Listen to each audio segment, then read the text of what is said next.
In December 2019, the Chinese authorities notified the world that a virus was spreading through their communities. In the following months, it spread to other countries, with cases doubling within days. This virus is the severe acute respiratory syndrome-related coronavirus 2 that causes the disease called COVID-19 and that everyone simply calls coronavirus.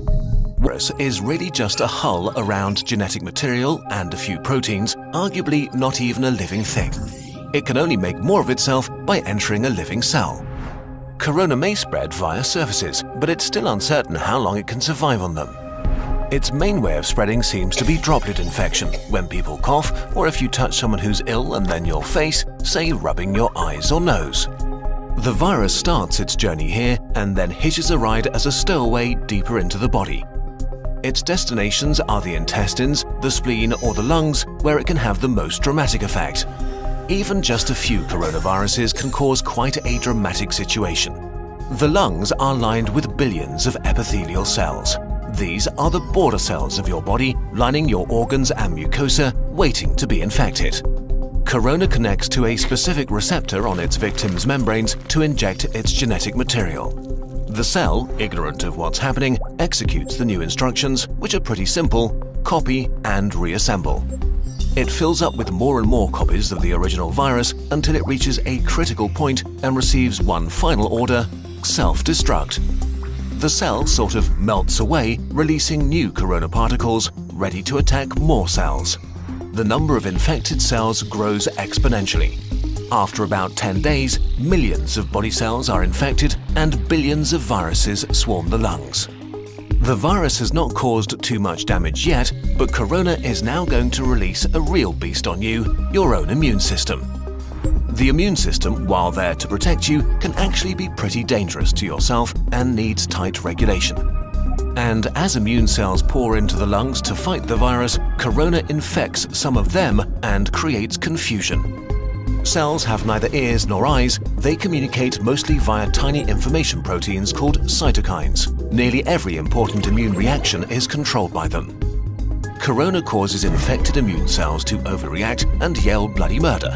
In a sense, it puts the immune system into a fighting frenzy and sends way more soldiers than it should, wasting its resources and causing damage. Two kinds of cells in particular wreak havoc. First, neutrophils, which are great at killing stuff, including ourselves. As they arrive in their thousands, they start pumping out enzymes that destroy as many friends as enemies. The other important type of cells that go into a frenzy are killer T cells, which usually order infected cells to commit controlled suicide. Confused as they are, they start ordering healthy cells to kill themselves too. The more and more immune cells arrive, the more damage they do, and the more healthy lung tissue they kill. This might get so bad that it can cause permanent, irreversible damage that leads to lifelong disabilities. In most cases, the immune system slowly regains control. It kills the infected cells, intercepts the viruses trying to infect new ones, and cleans up the battlefield. Recovery begins. The majority of people infected by corona will get through it with relatively mild symptoms. But many cases become severe or even critical. We don't know the percentage because not all cases have been identified, but it's safe to say that there is a lot more than with the flu. In more severe cases, millions of epithelial cells have died, and with them, the lung's protective lining is gone. That means that the alveoli, tiny air sacs via which breathing occurs, can be infected by bacteria that aren't usually a big problem.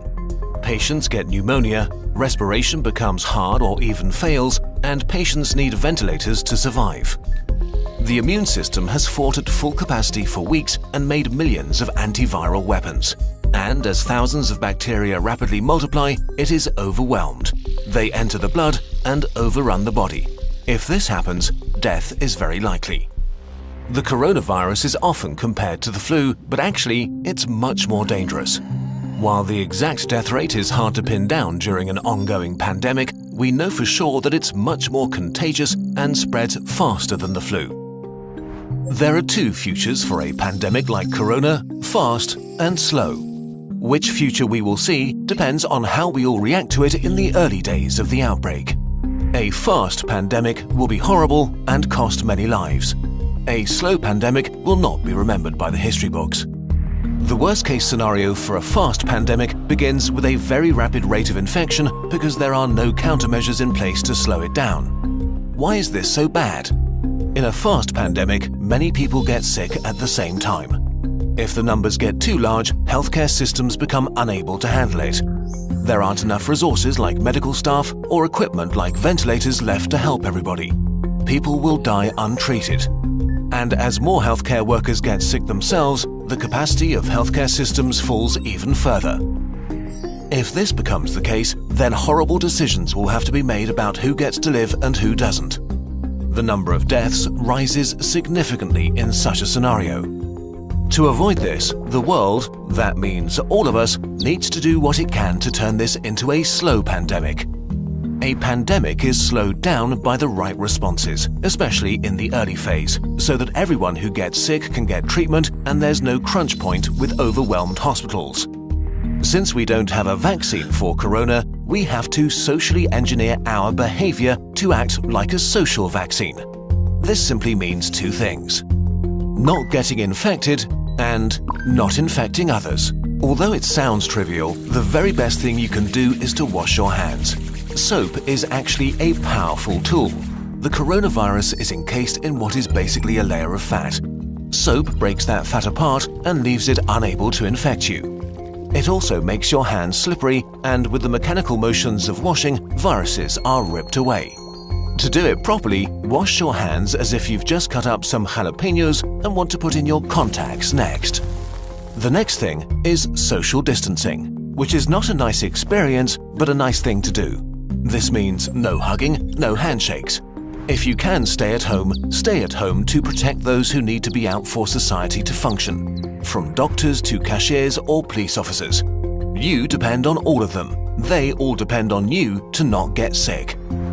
On a larger level, there are quarantines, which can mean different things, from travel restrictions or actual orders to stay at home. Quarantines are not great to experience and certainly not popular, but they buy us, and especially the researchers working on medication and vaccination, crucial time. So if you are put under quarantine, you should understand why and respect it. None of this is fun, but looking at the big picture, it is a really small price to pay. The question of how pandemics end depends on how they start. If they start fast with a steep slope, they end badly. If they start slow with a not-so-steep slope, they end okayish. And in this day and age, it really is in all of our hands, literally and figuratively.